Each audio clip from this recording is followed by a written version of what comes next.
Welcome to study simple అండి. ఇప్పుడు మనం ఆర్యుల నాగరికత కోసం మాట్లాడుకుందాం. ఆర్యుల నాగరికతనే వైదిక నాగరికత,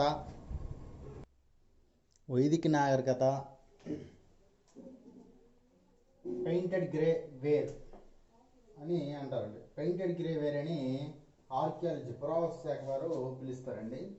అదేవిధంగా వైదిక నాగరికత ఎందుకంటారంటే ఇక్కడే వేద సాహిత్యము స్టార్ట్ అయిందండి. వేద సాహిత్యం అంటే చరిత్రని వస్తు రూపం కాకుండా సాహిత్య రూపంలో అధ్యయనం చేయడం జరిగింది. అంటే రాసిన వాళ్ళు ఉన్నారు కాబట్టి మనకి చరిత్ర ఈజీగా తెలిసిందండి. ఈ ఆర్యులు నార్డిక్ జాతికి చెందినవారు. ఆర్య అంటే భాషా పదం అని చెప్పుకున్నాము. ఈ నార్డిక్ జాతికి చెందినవారు అండి. ఇక్కడ నేను సాహిత్యం ద్వారా చరిత్ర అధ్యయనం చేయడం జరుగుతున్నది. అయితే శృతి సాహిత్యము, స్మృతి సాహిత్యాలు. వేద సాహిత్యంలో శృతి సాహిత్యము, స్మృతి సాహిత్యము ఉంటాయి. శృతి సాహిత్యము అంటే మనిషి రాసింది కాకుండా, అంటే మౌఖికంగా మానవుడు రాసింది కాదు. అదే శృతి సాహిత్యం అంటే మానవులు రాసినవి.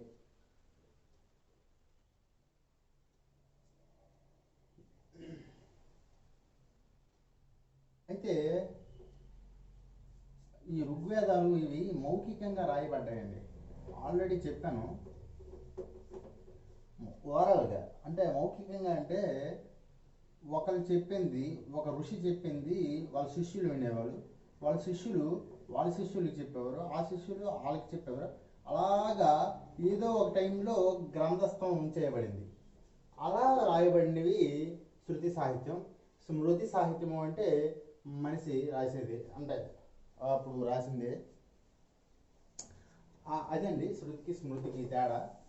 అయితే శృతి సాహిత్యంలో వేదాలు, బ్రాహ్మణాలు, అరణ్యకాలు, వేదాంతాలు, దాన్ని ఉపనిషత్తులు అంటాం.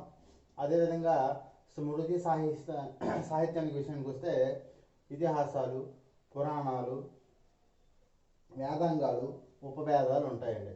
అయితే శృతి సాహిత్యంలో వేదాలు 4, బ్రాహ్మణాలు 7, అరణ్యకాలు 7, రెండు సేమ్గా ఉంటాయి. ఉపనిషత్తులు 108 ఉంటాయి. వేదాంగాలు 6, ఉపవేదాలు 4, ఇతిహాసాలు. అయితే ఇతిహాసానికి వస్తే రామాయణాన్ని, మహాభారతాన్ని ఇతిహాసాలు అంటారు. రామాయణంలో అయితే 6 కాండాలు ఉంటాయి, మహాభారతంలో అయితే 18 పర్వాలు ఉంటాయి, తెలిసిన విషయాలే. పురాణము అంటే పురాణంలో 18 ఉన్నాయి. అయితే వేదాలు విషయానికి వస్తే 4 ఉంటాయి కదా. ఋగ్వేదము, యజుర్వేదము, సామవేదము, అథర్వణ వేదము. వీటి గురించి ఇప్పుడు మనం తెలుసుకుందామండి. ఇప్పుడు మనం వేద సాహిత్యంలో ఫస్ట్ వేదాల గురించి మాట్లాడుకుందామండి. వేదాలు ఋగ్వేదము, యజుర్వేదము, సామవేదము, అథర్వణ వేదము. ఋగ్వేదంలో ఇది శ్లోకాల సంఖ్య అండి. ఎన్ని శ్లోకాలు ఉంటాయి ఋగ్వేదంలో? 1028 శ్లోకాలు ఉంటాయి. అందులో 10 భాగాలు ఉంటాయి. మన రాజ్యాంగానికి ఎలా భాగాలు చెప్పుకుంటాము, అదేవిధంగా ఋగ్వేదంలో 10 పార్ట్స్, 10 భాగాలు ఉంటాయి. అందులో గాయత్రి శ్లోకం ఉంటుంది. ఈ ఋగ్వేదంలోనే గాయత్రి శ్లోకం ఉంటుంది. ఆ గాయత్రి శ్లోకం వచ్చి సావిత్రి దేవతకి పూజించే శ్లోకంగా చెప్పుకుంటాం గాయత్రి శ్లోకము. అయితే అది 3వ భాగంలో ఉంటుంది. అయితే 10వ భాగం ఏంటంటే పురుష సూక్తం అండి. 10వ భాగం ఏంటంటే పురుష సూక్తము. ఈ పురుష సూక్తము గోత్రం గురించి చెప్తుంది. ఇప్పుడు మనం గుడిలకి, ఆలయాలకి వెళ్తే గోత్రాలు అడుగుతారు కదా, అదే గోత్రము పురుష సూక్తంలో ఉంటుంది, 10వ భాగంలో ఉంటుంది ఋగ్వేదంలో. అయితే ఈ గోత్రము అంటే పశువుల సాల అని అర్థం గోత్రము అంటే. అదేవిధంగా కుల వ్యవస్థ ఇక్కడి నుంచి ప్రారంభమైంది. ఋగ్వేదం నుంచి కుల వ్యవస్థ ప్రారంభమైంది. ముందు సంపదలు బేస్ అయ్యి విడదీసేవాళ్ళు.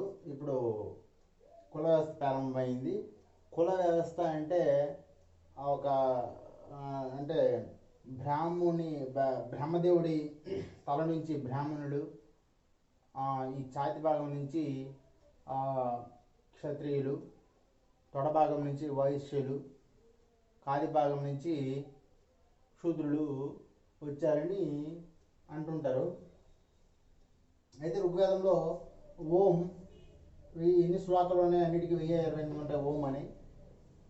తర్వాత జన వచ్చి 275 శ్లోకాల్లో ఉంటుంది. సభ వచ్చి 8, సమితి వచ్చి 9, అశ్వ వచ్చి 8 సార్లు ఉంటుందండి. ఇది ఋగ్వేదం కోసం. అదేవిధంగా యజుర్వేదం వచ్చి ఇది యజ్ఞయాగాల గురించి యజ్ఞయాగాల గురించి తెలిపే వేదం అండి. శుక్ల యజుర్వేదము, కృష్ణ యజుర్వేదం అంటామండి. శుక్ల యజుర్వేదము, కృష్ణ యజుర్వేదం అండి. అయితే భక్తికి యజ్ఞముకి క్వైట్ ఆపోజిట్. భక్తి యజ్ఞము క్వైట్ ఆపోజిట్ అండి. భక్తికి యజ్ఞము కంటే మధ్యవర్తిగా బ్రాహ్మణుడు ఉంటాడు యజ్ఞానికి. భక్తికి డైరెక్ట్గా మనమే మన యొక్క కోరికలను చెప్పుకోవచ్చు. ఆ రోజుల్లో యజ్ఞయాగాలు జరిగేవాడు, రిచువల్స్ ఉండేవి. భక్తి ఉద్యమం స్టార్ట్ అయింది. శూద్రులకి వాళ్ళ దేవాలయాలకి ప్రవేశం లేదు, అప్పుడే భక్తి ఉద్యమాలు స్టార్ట్ అయ్యాయి. కాబట్టి భక్తిను యజ్ఞము రెండు క్వైట్ ఆపోజిట్గా చెప్పుకోవచ్చు. అదేవిధంగా సామవేదం వచ్చి ఇది 1954 శ్లోకాలు ఉంటాయి. సామవేదంలో 1603 శ్లోకాలు ఉంటాయి. ఇది సంగీతం గురించి చెప్తుంది. సామవేదం సంగీతం, చరిత్రకారులకి అంతగా ఉపయోగపడని వేదం అండి. అథర్వణ వేదం వచ్చి భూత ప్రేతాలు ఉంటాయి కదండి, వాటి కోసం రోగాల కోసం, భూత ప్రేతాలు, ఈ దెయ్యాల వాళ్ళప్పుడు ఉండేది అలాగా, అంటే వాటి కోసం తెలిపేవి ఈ అథర్వణ వేదంలో ఉంటుంది. ఇది వేదాల గురించి అండి. ఇప్పుడు మనం నెక్స్ట్ అరణ్యకాల గురించి చెప్పుకుందామండి. ఇప్పుడు మనం అరణ్యకాలు,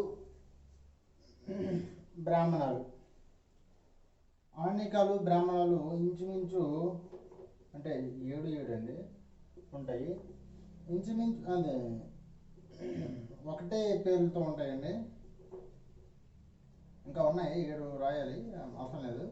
అయితే మనకి ఇంపార్టెంట్ ఐతరేయ బ్రాహ్మణం అంటే అరణ్యకాలు అంటే ఋషుల గురించి అండి. ఆ రోజుల్లో ఋషులు ఉండేవాళ్ళు కదండి, వాళ్ళ కోసం తెలిపేది అరణ్యకాలండి. బ్రాహ్మణాలు అంటే ఇవి కూడా యజ్ఞయాగాలు, అంటే బ్రాహ్మణులు చేసిన యజ్ఞయాగాల గురించి తెలిపేది బ్రాహ్మణాలు. ఇవి 7 అండి, ఇవి 7. ఇవి ఋషుల కోసం, ఇది బ్రాహ్మణుల కోసం అండి. అయితే ఆంధ్ర అనే పదం ఐతరేయ బ్రాహ్మణంలో ఉంది. ఆంధ్ర అనే పదం ఐతరేయ బ్రాహ్మణంలో ఉంది. దీన్ని సంఖ్యాయనుడు 100 BC 100లో ఋగ్వేదం అనుబంధంగా రచించాడు. సఖ్యాయనుడు రచించాడండి ఐతరేయ బ్రాహ్మణం. సఖ్యాయనుడు అందులో ఈ ఆంధ్ర అనే పదం గురించి ప్రస్తావించడం జరిగింది. అది సునస్సేపుడి కథలో ఉంటుంది. ఎవరు? సునస్సేపుడు.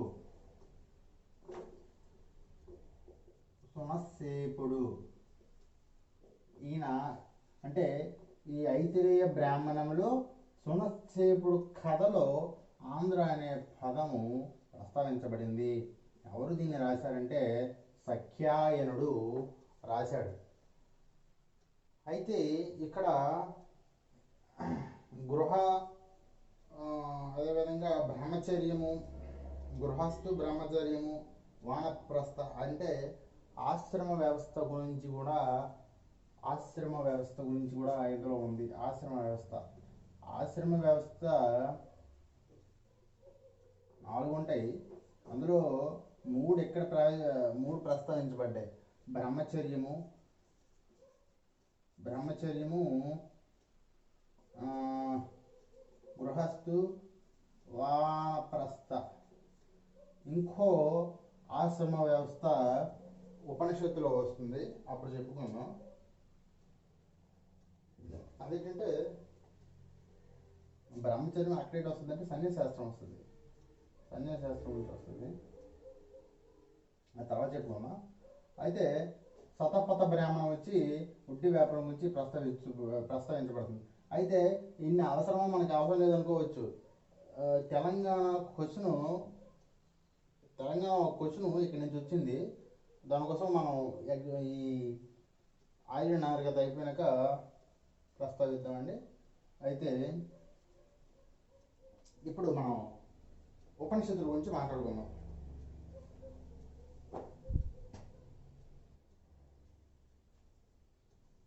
ఉపనిషత్తులు 108 ఉంటాయి. వేదాంతం అని కూడా అంటారు దీన్ని. ఉపనిషత్తు అంటే దగ్గరికి కూర్చోవడం అనే మీనింగ్ వస్తుంది. ఉపనిషత్తు అంటే అసలు ఉపనిషత్తులు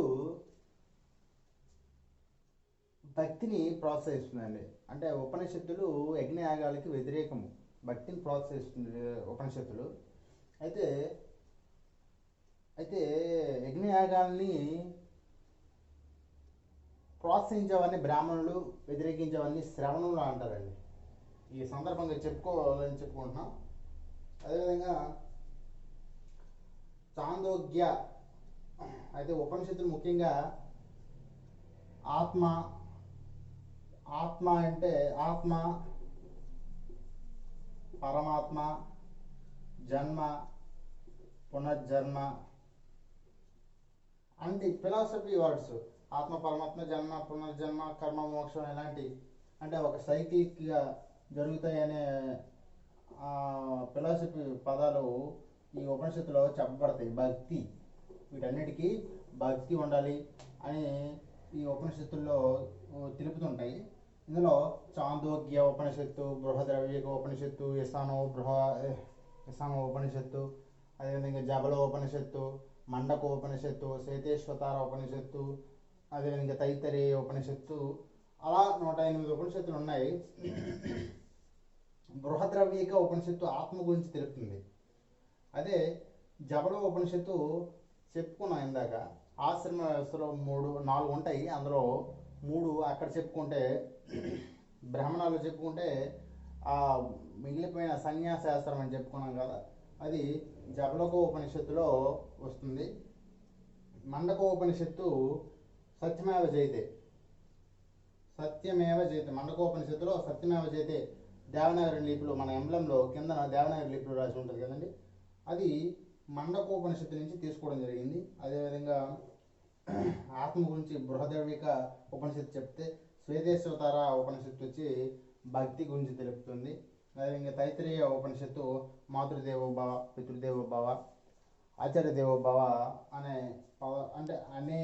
అనేది తైత్తరీయ ఉపనిషత్తులో మనకి లభిస్తుంది. ఇది ఉపనిషత్తుల గురించి. నెక్స్ట్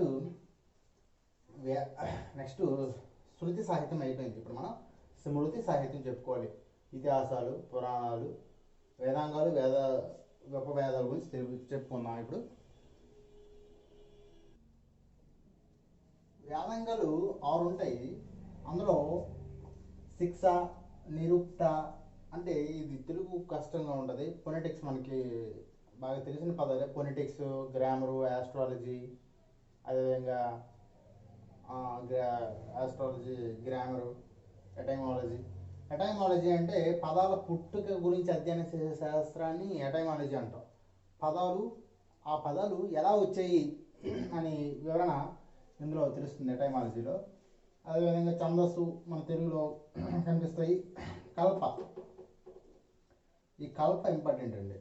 కల్పలో గృహసూత్రము, శ్రౌత సూత్రము, సులువ సూత్రము, అదేవిధంగా ధర్మసూత్రము, ఇవి ఉంటాయండి. ఈ కల్పలో 4 ఉంటాయి. ఈ గృహసూత్రంలో షోడశ అంటే 16 యజ్ఞయాగాల గురించి గృహసూత్రంలో అంటే 16 యజ్ఞయాగాలు ఏంటంటే వివాహము, అదేవిధంగా అంతస్తు, ఉపనయనము. 11వది ఉపనయనం, జంజం వేసుకుంటారు కదండి, ఆ ఉపనయము గృహసూత్రం కల్పంలోని గృహసూత్రంలోని 11వది అండి. అదేవిధంగా 15వది వివాహము, 16వది వచ్చి అంతస్తు, అదేవిధంగా ఉపనయనం గురించి చెప్పుకుందాం ముందుగా. అదేవిధంగా అది ఏమంటారు, గర్భధాన యజ్ఞం చేస్తుంటారు కదా, అదే అని ఏమంటారు, శ్రీమంతం. అది కూడా ఈ కలపలో. ఓకేనండి. ఇప్పుడు కలపలో గృహసూత్రము, శ్రౌత సూత్రము, సులువ సూత్రము, ధర్మసూత్రం అని చెప్పానండి. ఇందులో ఉపనయనము, గృహసూత్రంలో ఉపనయనం ఉంటుంది. ఉపనయనము 11వది ఉంటుంది. వివాహము చెప్పాను, 15, 16 అంతస్తు ఉంటుంది అని చెప్పాను. సౌత్ సూత్రం చూస్తే అశ్వమేధ యాగాలు చేసేవాళ్ళు రాజులు. అశ్వమేధ యాగం, రాజసూయ యాగం, అదేవిధంగా వాజపేయ యాగం. అశ్వమేధ యాగం అంటే ఒక గుర్రంకి జెండా కట్టి ఆ గుర్రం ఎంతవరకు పరిగెడితే అంతవరకు రాజ్యంను స్వాధీనం చేసుకోవడం అశ్వమేధ యాగము అంటే. రాజసూయ యాగము అంటే రాజు తనంతట తానుగా దైవత్వం పొందడం. వాజపేయ యాగం అంటే రాజుకి సామ్రాట్ బిరుదు పొందడం. ఇది శ్రౌత సూత్రంలో. సులువ సూత్రంలో జామెట్రీ, ట్రయాంగిల్ రూపంలో యజ్ఞయాగాలు అంటే అగ్నిగుండాలు ఉంటాయి కదండి, అగ్నిగుండాలు స్క్వేరు, రెక్టాంగిల్, ట్రయాంగిల్ రూపంలో వేయడం అప్పటి నుంచే మనం జామెట్రీలో బాగా ఫేమస్ అండి. అదేవిధంగా ధర్మసూత్ర, ఇవి వేదాంగాలండి. అదేవిధంగా ఉపవేదాలు అంటే వేదాలకు ఉపంగా, అంటే ఋగ్వేదం, యజుర్వేదం వాటికి అనుగుణంగా ఉండేవండి. ఆయుర్వేదం వైద్యం గురించి చెప్పేది, గాంధర్వ వేదం సంగీతం గురించి, అదేవిధంగా శిల్పవేదం శిల్పకళ గురించి, అదేవిధంగా ధనుర్వేదం విలువిద్య గురించి, అంటే విలువిద్య. ఆ విధంగా ఉపవేదాలు ఇలా ఉండవండి. ఇప్పుడు మనం పురాణాల గురించి తెలుసుకుందాం. పురాణాలు, ఇతిహాసాలు, పురాణాలు మహాభారతం ఉంది కదండి, అది ఆ పురాణాలు గురించి మాట్లాడుకుందాం. ఇప్పుడు పురాణాల గురించి చెప్పుకుందాం. పురాణాలు ఏంటంటే 18. ఇందులో వాయు పురాణం, మత్స్య పురాణము, పద్మ పురాణము, మార్కండేయ పురాణము, భాగవత పురాణము, ఇలాంటి పురాణాలు 18 పురాణాలు ఉంటాయండి. అన్నీ అవసరం లేదు, చిన్నదేది పెద్దది తెలుసుకుంటే చాలు. చిన్నదైతే మార్కండేయ పురాణం, పెద్దదైతే పద్మ పురాణం. ఇదండి ఇతిహాసాలు. మనం చెప్పుకున్నాం కదా, ఇతిహాసాలు అంటే రామాయణం, మహాభారతాన్ని ఇతిహాసాలు అంటారు. అయితే ఇక్కడ పురాణాల గురించి చెప్పేటప్పుడు ఇక్కడ ఒకటి చెప్పాలంటే మైథాలజీ ఉంటుంది. హైపోథిసిస్ అంటే పరికల్పన, మైథాలజీ అంటే పౌరాణిక పురుషులు అంటామండి.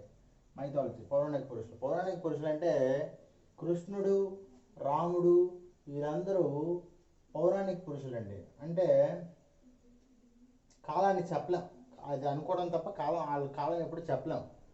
అయితే హిస్టారికల్ పీపుల్ ఉంటారండి. అంటే ఇప్పుడు మనం బుద్ధుడు, అదేవిధంగా మహమ్మద్ ప్రవక్త, జీసస్, వీళ్ళందరూ హిస్టారికల్. అంటే వీళ్ళ టైం కరెక్ట్గా చెప్పగలం. ఈ కృష్ణుడు, రాముడు వాళ్ళ టైం చెప్పలేం, అందుకు వాళ్ళు మైథాలజీ అంటే పౌరాణిక పురుషులు అంటాం. అదేవిధంగా పురాణాల్లో రాజు వంశావళి గురించి చెప్తుందండి.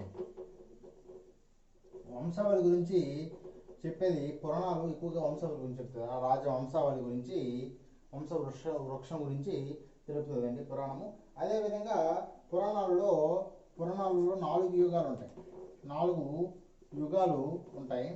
ఒకటి కృతయుగము, 2 త్రేతాయుగము, 3 ద్వాపర యుగము, 4 కలియుగం. కృతయుగము గోల్డ్, సిల్వర్, కాపర్, ఐరన్ అంటే అలా వివరించుకోవచ్చు. ఇప్పుడు త్రేతాయుగంలో రామాయణం జరిగిందండి, మహాభారతం జరిగింది. ఇక్కడ కృష్ణుడు, పాండవులు, కౌరవులు ఉన్నారు. ఇక్కడ ఈ ఈ మహాభారతం జరిగిన తర్వాత కలియుగం స్టార్ట్ అయింది. కలియుగం ఏ రాజుతో స్టార్ట్ అయిందంటే పరీక్షితుడితో స్టార్ట్ అయిందండి. అర్జునుడు మనవడు. కలియుగం మొదటి రాజు ఎవడంటే ఫస్ట్ కింగ్ ఎవడంటే పరీక్షితుడు అంటారు. పరీక్షితుడు అర్జునుడి మనవడుగా చెప్పుకుంటాం. అర్జునుడు మనవడు. అర్జునుడు పాండవులు కాబట్టి అర్జునుడు మనవడు పరీక్షితుడిగా కలియుగం స్టార్టింగ్ చెప్పుకుంటాం. ఇది పురాణాల గురించి. ఇది అదేవిధంగా ఇతిహాసాల గురించి చెప్పాం కదండి. ఇతిహాసాలు రామాయణం 6 ఖండాలు ఉంటాయి, పర్వాలు 18 పర్వాలు ఉంటాయి. రామాయణం వాల్మీకి రాశాడు. ఈయన్ని ఆది కవి అంటారు. ఆది కవి ఎందుకు అంటారంటే సంస్కృతంలో కొత్త కొత్త వరవడి సృష్టించాడు కాబట్టి ఈయన్ని ఆది కవి అంటారు. ఈ రామాయణాన్ని ఆది కావ్యం అంటాం. మహాభారతం ఉంది. మహాభారతంని 18 పర్వాలు ఉంటాయి. అయితే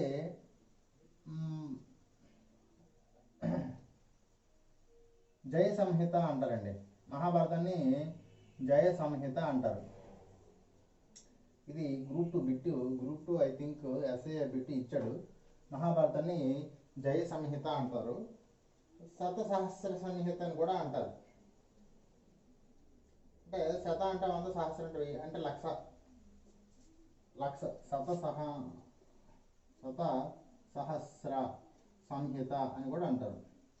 దేన్ని అంటారు? మహాభారతాన్ని అంటారు. శత, 100, సహస్ర, 1000 అంటే లక్ష అని అర్థం. ఒకనండి శతసహస్ర సంహిత, జయ సంహిత అంటే 1,00,000 శ్లోకాలు ఉంటాయి కాబట్టి శతసహస్ర సంహిత అని పిలుస్తారు. దీన్ని వ్యాసుడు రాశాడండి. ఇది ఇతిహాసాల గురించి. అదేవిధంగా మనం ఆర్యుల జన్మస్థలం గురించి చెప్పుకున్నాం. ఇప్పుడు మనం ఆర్యుల జన్మస్థలం గురించి డిస్కషన్ చేసుకుందామండి. ఆర్యుల జన్మస్థలం అని సప్త సింధు ప్రాంతంలో ఉండేవారని, జన్మించారని, అదేవిధంగా టిబెట్ ప్రాంతానికి చెందినవారని, అదేవిధంగా ఆర్కిటిక్ ప్రాంతానికి చెందినవారని, జర్మనీ ప్రాంతానికి చెందినవారని, మధ్య ఆసియాకి చెందినవారని కొంతమంది చరిత్రకారుల అభిప్రాయం. అదే సప్త సింధు అంటే 7 నదులు. అంటే 7 ప్లస్ సింధు అంటే సరస్వతి నది, అదేవిధంగా సింధు ఉన్నాయి 2 ప్లస్ సింధు నది ఉపనదులు 5, మొత్తం కలిపి 7 అయ్యాయి. అందుకు సప్త సింధు ప్రాంతం అంటాం. సిజీ చీర బిస అని చెప్పానండి. లైన్ అంటే సింధు నది, దాని ఉపనదులు. లైన్ ఏంటంటే సిజీ చీర బిస అని గుర్తుంచుకోవాలి. సి అంటే సింధు, జి అంటే జల. అంటే ఆ రోజుల్లో ఇప్పుడున్న నదుల పేర్లకి ఏమని పిలిచేవారని కొన్ని క్వశ్చన్స్ అడుగుతారండి. ఎక్కువగా రావి నది, పరుష్ణి నది. రావి నదిని ఏమైనా అంటే పరుష్ణి నది అంటారు. తర్వాత వస్తుంది యుద్ధం జరిగిన దగ్గర. జలంని వితస అంటారు. చేనబ్ని అసికిని అంటారు. రావిని పరుష్ని అంటారు. అదేవిధంగా బియస్ని విపస అంటారు. సట్లెజ్ని సత్సుద్రి అంటారండి. బియస్ని విపస అంటారు, సట్లెజ్ని సత్సుద్రి అంటారు. అయితే ఈ వాదనని సప్తసింధు ప్రాంతానికి చెందిన వారు అనే వాదనని వినిపించిన వారు అవినాష్ చంద్రదాసు, త్రివేది, సంపూర్ణానంద్ త్రివేది, అవినాష్ చంద్రదాసు వివరించాడు. అదేవిధంగా టిబెట్ ప్రాంతానికి చెందిన వారని దయానంద సరస్వతి వివరిస్తాడు. ఆర్కిటిక్ ప్రాంతానికి చెందిన వారని బాలగంగాధర్ తిలక్ తెలిపాడు. అయితే ఇక్కడ దీని మీద బుక్ రాశాడు బాలగంగాధర్ తిలక్. ఆర్కిటిక్ ఆరియన్స్, అదే ఆర్కిటిక్ ద హోమ్ ఆఫ్ ఆరియన్స్ అనే బుక్ని తిలక్ రచించాడండి. అయితే జర్మనీ ప్రాంతానికి చెందిన వారని అనేక మంది యూరోపియన్ చరిత్రకారుల అభిప్రాయం. అందులో ముఖ్యంగా పింకే అండి. అదేవిధంగా ఇక్కడ ఉదాహరణ అంటే ఎలా దాన్ని ఈ వాదాన్ని బలం చేశారు అంటే, ఉదాహరణకి హిట్లర్ని తీసుకుందాం. జర్మనీ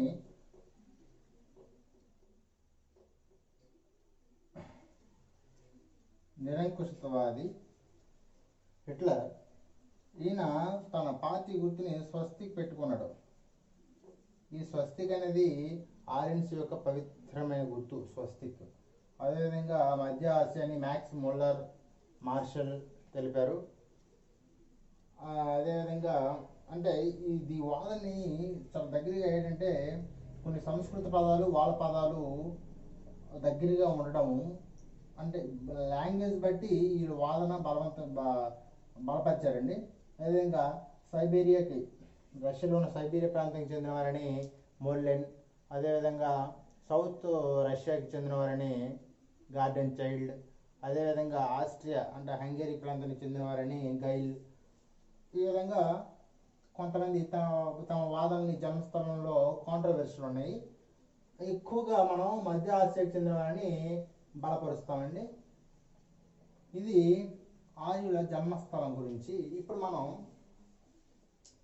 ఇండాలజిస్ట్ అంటే యాక్చువల్గా ఇండాలజిస్ట్ అంటే ఇండియా కోసం అధ్యయనం చేసే శాస్త్రవేత్తల్ని ఇండాలజిస్ట్ అంటారు. చైనా గురించి చేస్తే చైనాలజిస్ట్, ఈజిప్ట్ గురించి ఈజిప్టాలజిస్ట్ అంటాం.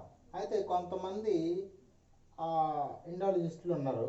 అంటే ఇండియా కోసం ఇండియాకి చెందిన వారు అయిన అవసరం లేదు, ఇండియా కోసం అధ్యయనం చేసే వాళ్ళని ఇండాలజిస్ట్ అంటారు. అలాంటి వాళ్ళు కొంతమంది ఉన్నారు. వాళ్ళ రచించిన గ్రంథాల గురించి రాద్దాం. వాళ్ళు చాలా ఇంపార్టెంట్ బుక్స్ ఇస్తుంటాడు.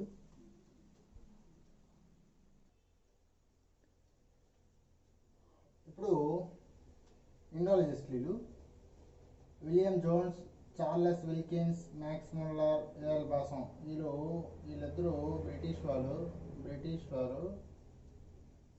అదేవిధంగా వీళ్ళు జర్మనీకి చెందిన వ్యక్తులు. జర్మనీ, ఈయన కాన్బెరా అంటే Australia. I think AL Basham అంటే నాకు ఐడియా లేదు. Okay. William Jones, Charles Wilkins, Max Muller, AL Basham అండి.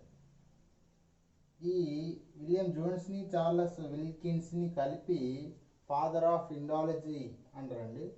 వీళ్ళు మన భారతీయ చరిత్రను అధ్యయనం చేయడానికి చాలా పాటుపడ్డారు. అదేవిధంగా విలియం జోన్స్ అనేవాడు ఏషియాటిక్ సొసైటీ ఆఫ్ బెంగాల్ని స్థాపించాడు 1784లో. అదేవిధంగా కోల్కతాలో స్థాపించాడు. అదేవిధంగా అభిజ్ఞాన శాకుంతలం అనేది నాటకం. ఇది రాసినది కాళిదాసు. దీన్ని ఇంగ్లీష్లోకి ట్రాన్స్లేట్ చేశాడండి. అదేవిధంగా చార్లెస్ విల్కిన్స్, ఇందులో నుంచి బిట్టు వచ్చే అవకాశాలు చాలా ఎక్కువగా ఉంటాయి. చార్లెస్ విల్కిన్స్ భగవద్గీత రాయలేదు, భగవద్గీత ట్రాన్స్లేట్ చేశాడు ఇంగ్లీష్లోకి. ఇలా ట్రాన్స్లేట్ చేసే సాంస్క్రిట్ నుంచి ఇంగ్లీష్లోకి ట్రాన్స్లేట్ చేసే మొదటి బుక్ అండి భగవద్గీత పురాణం, భీష్మ పురాణం ఉంటుంది కదా, భీష్మ పురాణంలోని పార్ట్ భగవద్గీత. అదేవిధంగా తారాషికో, ఈ భగవద్గీతని తారాషికో పర్షియన్ లాంగ్వేజ్లోకి ట్రాన్స్లేట్ చేశాడు. అదేవిధంగా తెలుగులోకి కవిత్రిని ట్రాన్స్లేట్ చేశాడు. మ్యాక్స్ ముల్లర్ వచ్చి ఋగ్వేదంని ఇంగ్లీష్లోకి ట్రాన్స్లేట్ చేశాడు. ఏఎల్ బాసం వచ్చి the wonder that was India అనే బుక్ని రాశాడు. ఇది ఇండాలజిస్టుల యొక్క ప్రాముఖ్యత. ఇక్కడ ఇండాలజిస్టులు వచ్చారు కాబట్టి డిస్కషన్ చేసుకున్నామండి. అదేవిధంగా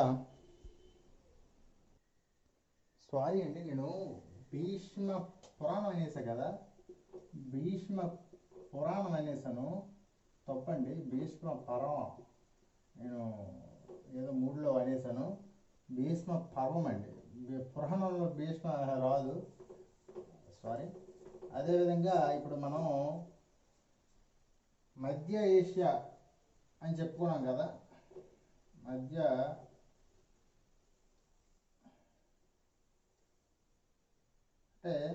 మధ్య ఏషియా గురించి చెప్పుకున్నాం కదా.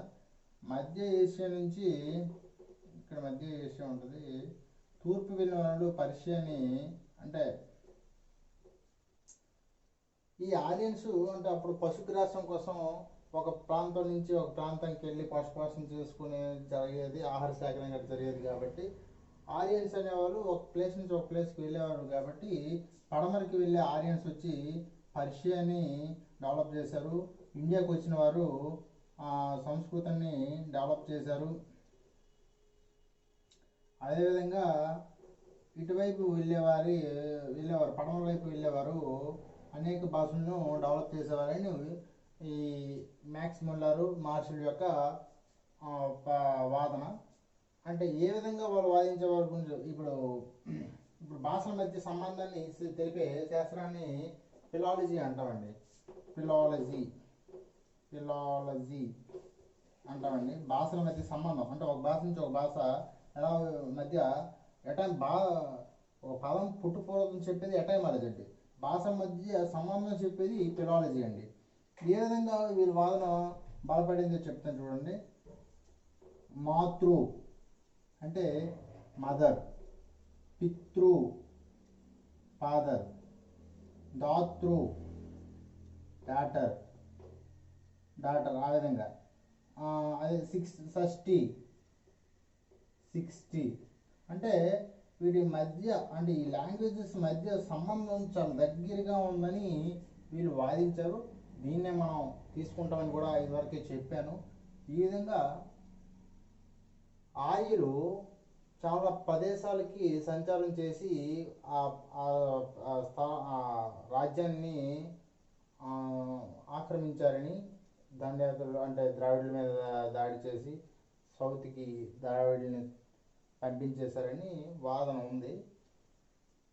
ఇప్పుడు ఇది అండి మధ్య ఏషియా గురించి చెప్పుకుంటే. మనం ఆర్యుల అదే ఇంకా చెప్పుకోవాలంటే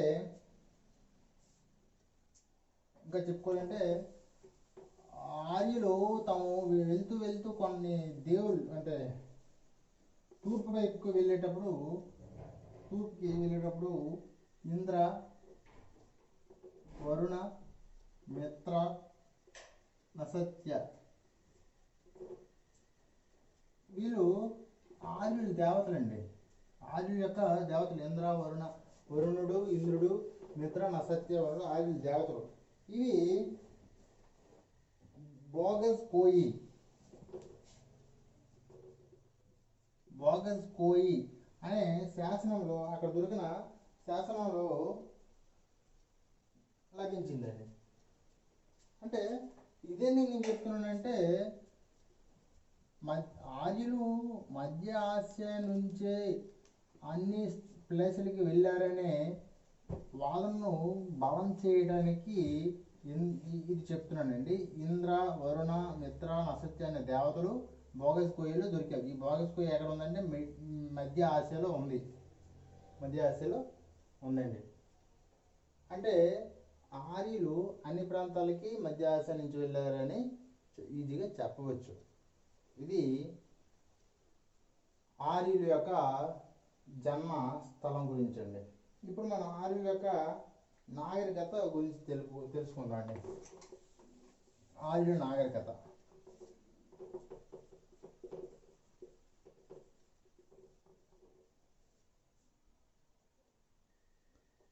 నాగరికత చెప్పుకునేటప్పుడు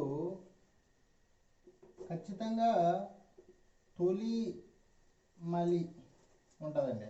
ఈ తొలినే ఋగ్వేద కాలం కూడా అంటాం. మీకు యాక్చువల్గా చెప్పే 1500 నుంచి 600 BC అండి ఆర్యులది. అయితే ఫస్ట్ 500, 1500 నుంచి 1000 వేసుకోండి. ఇది 1000 నుంచి 600 వేసుకోండి. ఇది అంటే 500 అంటే 500 years ఇక్కడ 500 years అండి. అలాగే అనుకోవడం అంటే ఈ తొలివేద కాలంలో ఋగ్వేదం ఉన్నది. అంటే ఈ చరిత్రని తొలివేద కాలం చరిత్ర తెలుసుకోవాలంటే సోర్స్ ఏంటంటే ఋగ్వేదం. అందుకే దీన్ని ఋగ్వేద కాలం అంటాం. ఇక్కడ అనేక బుక్స్ వచ్చాయి కాబట్టి దీన్ని మనవేద కాలంగా విడదీసుకున్నామండి. ఇక్కడ చరిత్ర చదవడానికి ఈజీ అయింది, ఇక్కడ కొద్ది కష్టతరం అయింది. ఇక్కడ సింధు ప్రాంతంలో నివసించారు. ఇక్కడ గంగా మైదాన ప్రాంతానికి వచ్చారండి, గంగా మైదాన ప్రాంతానికి వచ్చారు. అది ఇక్కడ 500 ఇయర్స్, ఇక్కడ 500 ఇయర్స్ ఉన్నారండి. ఇప్పుడు మనం ఆర్థిక వ్యవస్థ గురించి డిస్కషన్ చేసుకుందామండి. ఆర్థిక వ్యవస్థ, ఆర్యుల ఆర్థిక వ్యవస్థ ముఖ్యంగా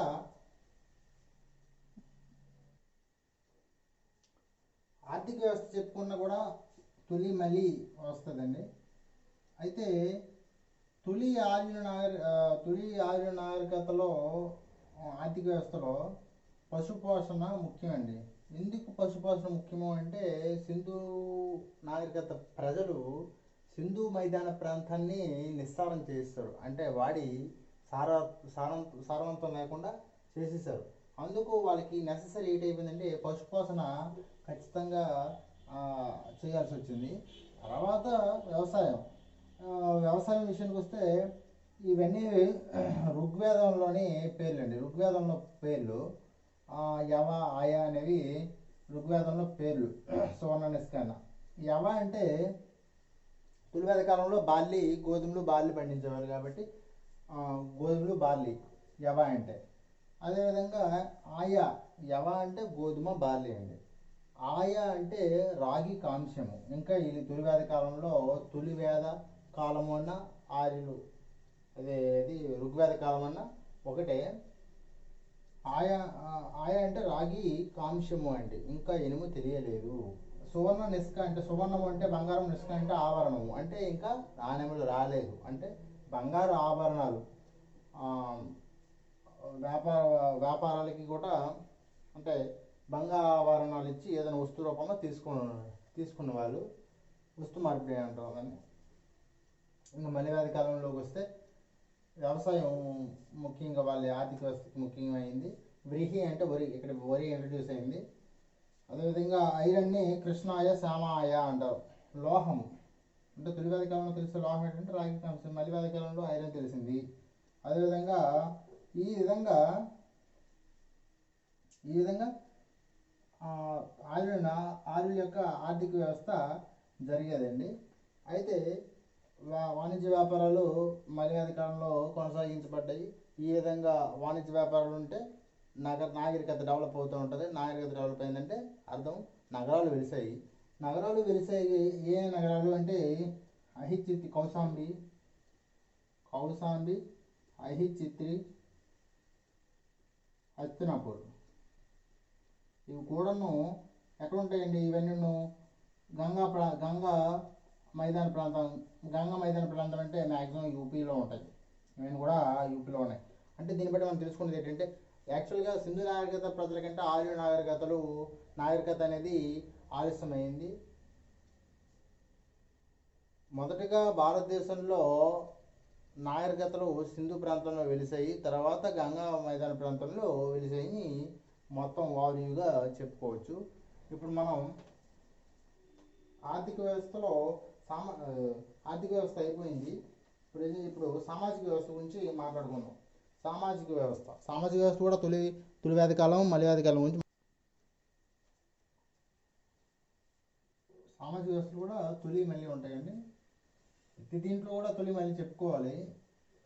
తొలివేద కాలంలో పితృస్వామిక వ్యవస్థ 3 వర్గాలు, అంటే ఇంకా కుల వ్యవస్థ రాలేదు. 3 వర్గాలు ఉన్నాయి. పురోహిత వర్గము, యుద్ధ వీరుల వర్గము, సామాన్య వర్గము అండి. ఇక్కడ కొన్ని డిస్కషన్ చేసుకోవాలి మనం. కొన్ని అంటే చలనము వర్గము అయింది, కుల వ్యవస్థ ఇంక రాలేదు. అయితే ఇక్కడ ఇంకో బిట్ అడగచ్చు, ఋగ్వేద కాలంలో కుల వ్యవస్థ ఉందా అంటే ఋగ్వేద కాలంలో కుల వ్యవస్థ లేదు, ఋగ్వేదంలో కుల వ్యవస్థ ఉంది. ఋగ్వేద కాలం అంటే తొలివేద కాలం అని అర్థం. ఋగ్వేదంలో కుల వ్యవస్థ ఉంది కానీ ఋగ్వేద కాలంలో కుల వ్యవస్థ లేదు, ఋగ్వేదంలో కుల వ్యవస్థ ఉంది. అయితే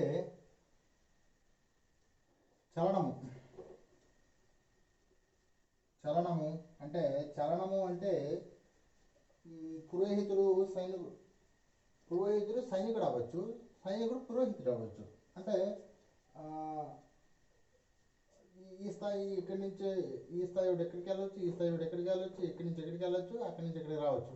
ఏదైనా అంటే అలా జరిగేవండి, చలనాలు జరిగేవి. అదే ఇక పంక్తి భోజనాలు అంటే ఈడాడు అని కాకుండా వర్ణనము ఏం కాకుండా సహపంక్తి భోజనాలు జరిగాయి. అనులోమ ప్రతిలోమ వివాహాలు కూడా జరిగాయండి. అనులోమ అంటే హై టు లావర్, లావర్ టు అనులోమ అంటే హై టు లావర్, ప్రతిలోమ అంటే లావర్ టు హై వివాహాలు కూడా జరిగాయండి. ఇది తొలి వ్యాధి కాలంలో. మలి వ్యాధి కాలంలో అయితే కుల వ్యవస్థ స్టార్ట్ అయిందండి. కుల వ్యవస్థ స్టార్ట్ అయింది. బ్రాహ్మణ, క్షత్రియ, వైశ్య, శూద్రుడు వీళ్ళు ద్విజులండి, ఓన్లీ జెంట్స్. వీళ్ళు ఏకజులు, ద్విజులు.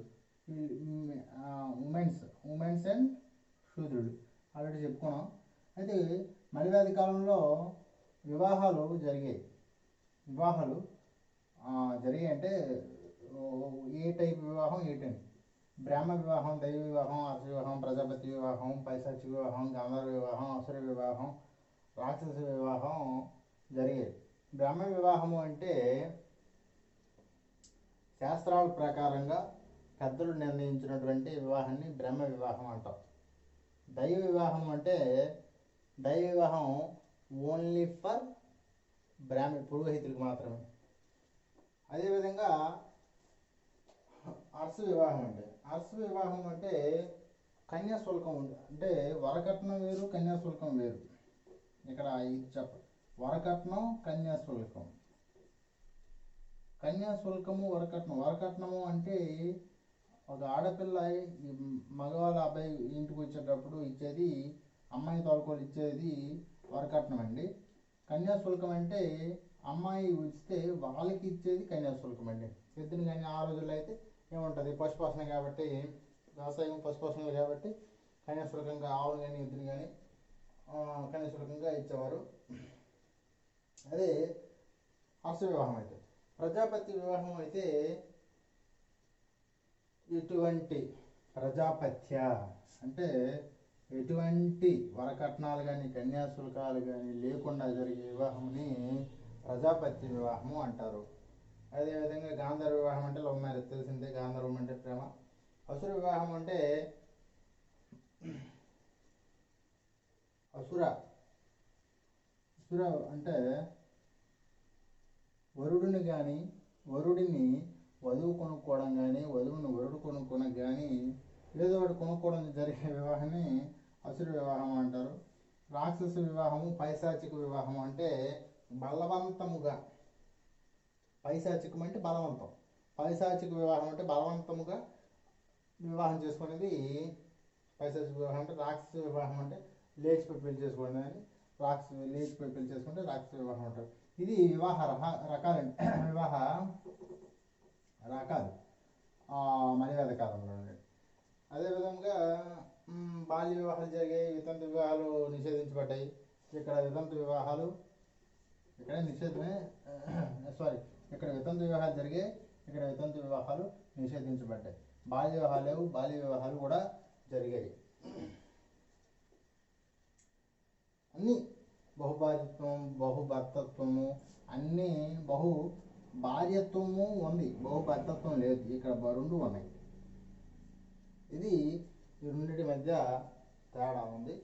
ఇది సామాజిక వ్యవస్థ గురించి తెలుసుకుంటే. అదేవిధంగా పరిపాలన, రాజకీయ వ్యవస్థ గురించి తెలుసుకుందాం. ఆర్యుల పరిపాలన గురించి తెలుసుకుందామండి. ఆర్యుల పరిపాలన తొలి ఏదైనా తెలుగు మళ్ళీ చెప్పుకోవాలని చెప్పాను కదా.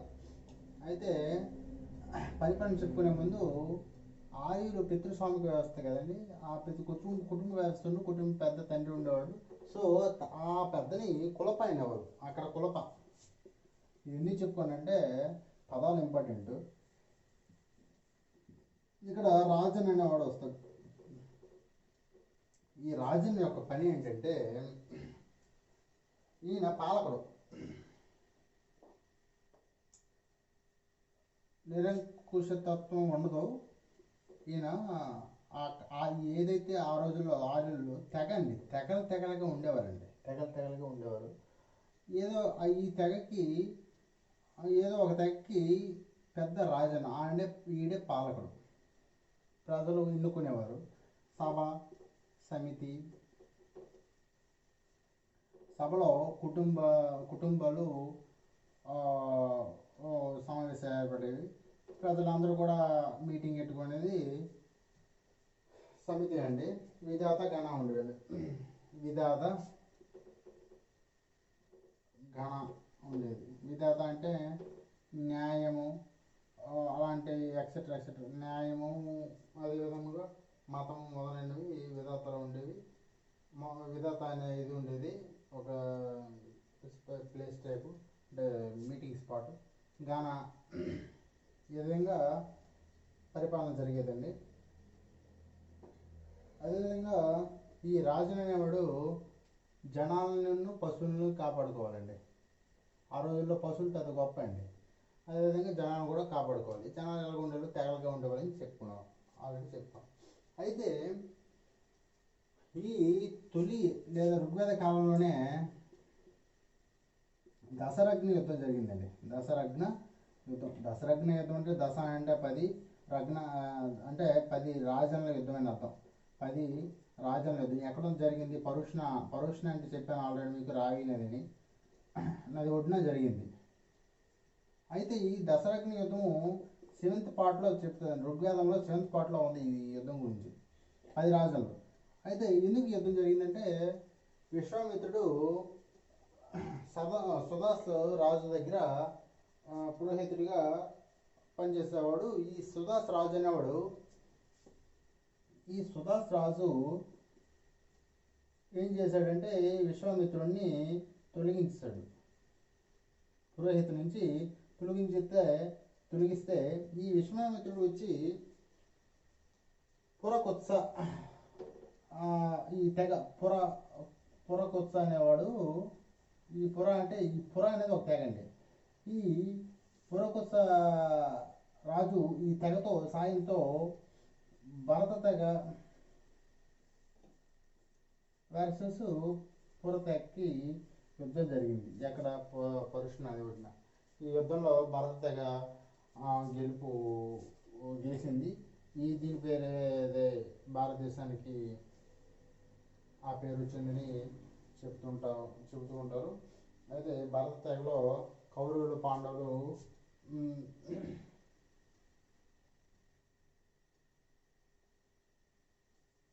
వచ్చారు. కౌరవులు పాండవులు వచ్చారని చెప్పుకుంటూ ఈ మధ్య భారత యుద్ధం కురుక్షేత్రంలో జరిగింది. అయితే అధికార వర్గం పరిపాలన అనగానే ఈ ఏన్షియంట్ హిస్టరీలో పరిపాలనా వర్గం అంటే ఇప్పుడు కానిస్టేబుల్, ఎస్ఐ, అదేవిధంగా డిఎస్పీలు ఎలాగ ఆ వర్గం హైరార్కీ సిస్టమ్ అంటారండి. హైరార్కీ సిస్టమ్ ఏదైతే ఉన్నదో అదేవిధంగా వర్గం గురించి చెప్పుకోవాలి. అది పాలనా వర్గం గురించి చెప్పుకోవాలి. సేనాపతి ఉండేవాడు, పురోహిత ఉండేది,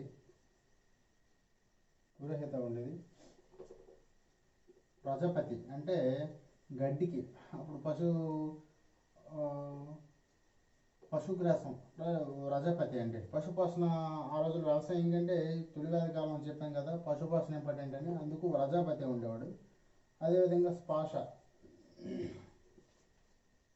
గూఢాచార్యం, ఈయన ఏంటంటే స్పాష అనేవాడు గూఢాచార్యం అండి. ఈ విధంగా పరిపాలన చెప్పుకోవచ్చు తొలివేద కాలం, ఆర్యులు. అదే ఇప్పుడు మలివేద కాలం గురించి చెప్పుకుంటే, రాజన నిరంకుశ పాలన స్టార్ట్ అయింది. జనపదంలో పోయి అంటే ఈ ఆవులు, ఎద్దులు, వీటి అంటే ఇక్కడ ఇంకో బిట్ చెప్పడం మర్చిపోయానండి. గోవులు ఈ దశరథ్న అప్పుడు తొలివేద కాలంలో తొలివేదంలో గోవుల కోసం యుద్ధాలు జరిగాయి. దీన్నే గవిస్తి యుద్ధాలు అంటారు. ఇది ఇంపార్టెంట్ బిట్టు. అదేవిధంగా మలివేద కాలంలో గోవుల కోసం కట్టుకుంటూ ఏం కాదండి, జనపదాలు అంటే రాజ్యాల కోసం జరిగేవి. వీటికి గోవులకి రాజు ఉంటే వీడు ఈ ఈ మలివేద కాలంకి వచ్చేటప్పటికి రాజ్యాలకి జనపదములకి రాజు ఉండేవాడు. జనపదములకి అంటే ఇక్కడ తెగలు తెగకి పోయి రాజ్యంకి, అంటే ఈయన అడ్రస్ ఎలా మారిపోయిందంటే ఈ రాజ్యానికి చెందిన రాజు అని మారిపోయింది. ఎక్కడైతే ఈ తెగకి చెందిన రాజు అని ఉండేది, ఆ విధంగా మారిపోయింది. స్థిర నివాసాలు ఏర్పాటు చేసుకోవడం కూడా జరిగింది. అదేవిధంగా ఇక్కడ అంటే తొలివేద కాలంలో బలి అనే ట్యాక్స్ అని చెప్పలేము. బలి అనే పన్ను లాంటిదేనండి, పన్ను కాదు, బలి అని ఉండేదండి. ఇది యుద్ధంలో గెలిచేవారు తమ యొక్క సొమ్ముని విరాళంగా వాలంటరీగా స్వచ్ఛందంగా ఇచ్చేసేవారండి రాజునికి. ఇక్కడ అలా కాదు. ఇక్కడ ఏం జరిగిందంటే ట్యాక్సెస్ వచ్చాయండి, ట్యాక్సెస్ వచ్చాయి బాగా, శుల్క, ఇది ఎడిషనల్ ట్యాక్స్, ఎడిషనల్ ట్యాక్స్ శుల్క అండి బాగా వచ్చింది. వీడి అధికార వర్గం వెళ్తే బాగా వసూలు చేయడానికి వాడు ఉండాలి కదా, అందుకే బాగా దోగ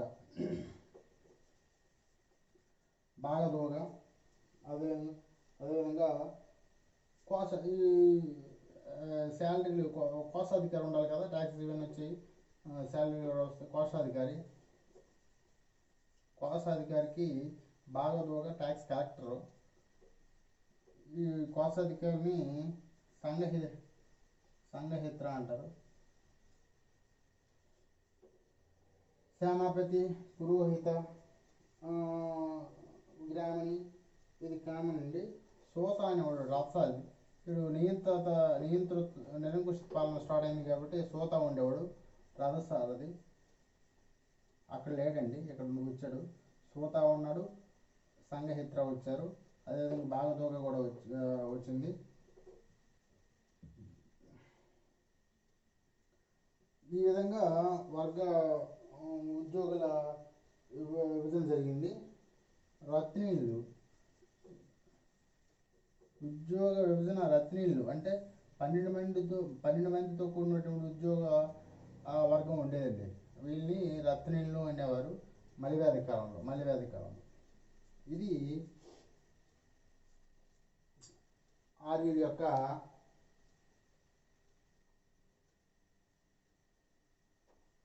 ఆదాయ వనరులు అండి, పరిపాలన వర్గం అండి, సారీ. అదేవిధంగా మత వ్యవస్థ గురించి మాట్లాడుకుంటే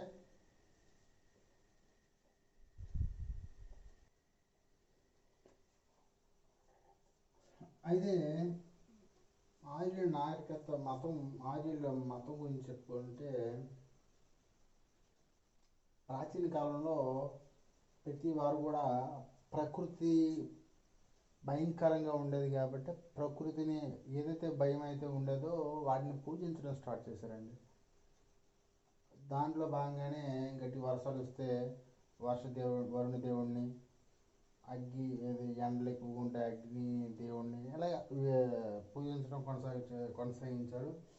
ఇంద్రుణ్ణి, అదేవిధంగా ఇంద్రుణ్ణి, అగ్నిని, వాయువుని, వరుణ్ణి, త్వస్త్రి అంటే అగ్నిపర్వతం అండి, మారుత్ అంటే పిడుగండి, ఉషస్సు, ఆదత్రి భూమి, సావిత్రి చెప్పాం కదండి.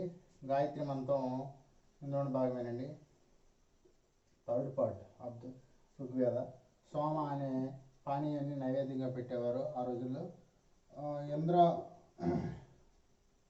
ఇంద్రుడి కోసం ఋగ్వేదంలో 250 శ్లోకాలు, అగ్ని కోసం 200 శ్లోకాలు ఉంటాయండి.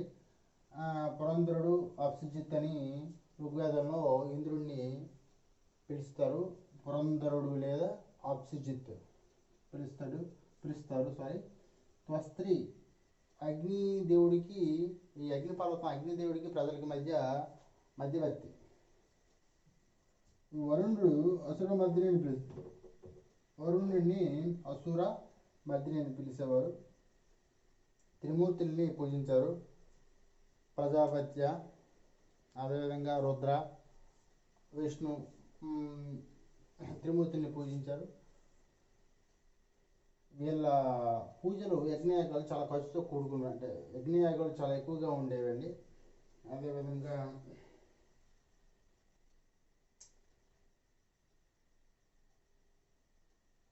ఈ ఇంద్రుడిని యుద్ధాల్లో విజయం కోసం పూజించేవారండి. మనం పాత సినిమాలు చూస్తే యుద్ధంకి వెళ్ళే ముందు శ్లోకాలు చదివేవాళ్ళు. అది ఇంద్రుని కోసమే, ఇంద్రుని శ్లోకాలు ఎక్కువగా ఉండేవండి. ఈ విధంగా ఆర్యుల నాగరికతను చెప్పుకోవచ్చండి. మనం సింధు నాగరికత, ఆర్యుల నాగరికతలో ప్రీవియస్ బిట్స్ డిస్కషన్ చేద్దామండి.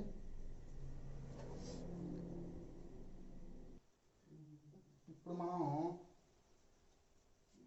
బ్రహుయి అండి, పాకిస్తాన్ బెలూచిస్తాన్లో ఉంది బ్రహ్యు. అంటే ఉత్తరాపథంలో ఉత్తర భారతదేశంలో ద్రావిడులు ఉన్నారు అనడానికి ఏ భాషని ఉదాహరిస్తాము అంటే బ్రహుయి అనే భాషను ఉదాహరిస్తామండి. ఐతరేయ బ్రాహ్మణము అంటే నేను ఇప్పుడు రాసింది ఏంటంటే ఐతరేయ బ్రాహ్మణము, ఋగ్వేదము, కౌశతుకి, ఆయుర్వేదం. అంటే ఆయుర్వేద ఉపవేదము ఋగ్వేదంకి, అదేవిధంగా ఐతిరేయ బ్రాహ్మణము కౌశతికి వచ్చి ఋగ్వేదంకి అనుబంధంగా ఉంటాయి. బహృద, అదేవిధంగా తైతిరేయ, శతపథ, ధనుర్వేదము యజుర్వేదంకి, అధర్వణ వేదంకి మండకోపనిషత్తు, గోపద, శిల్ప వేదము, అదేవిధంగా ఆధర్వణ వేదంకి, గాంధర్వ వేదం వచ్చి సామవేదంకి.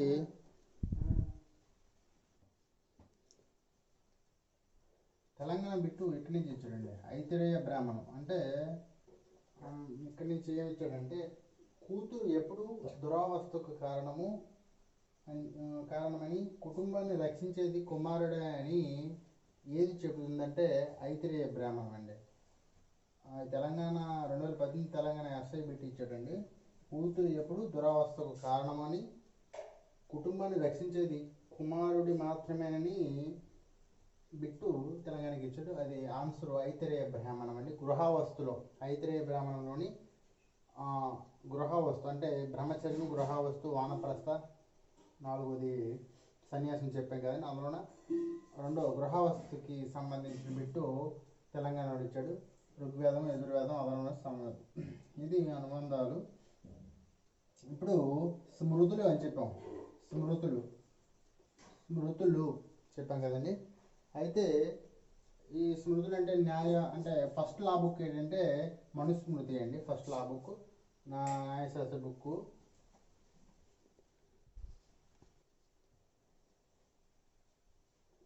మనుస్మృతి, యజ్ఞవల్క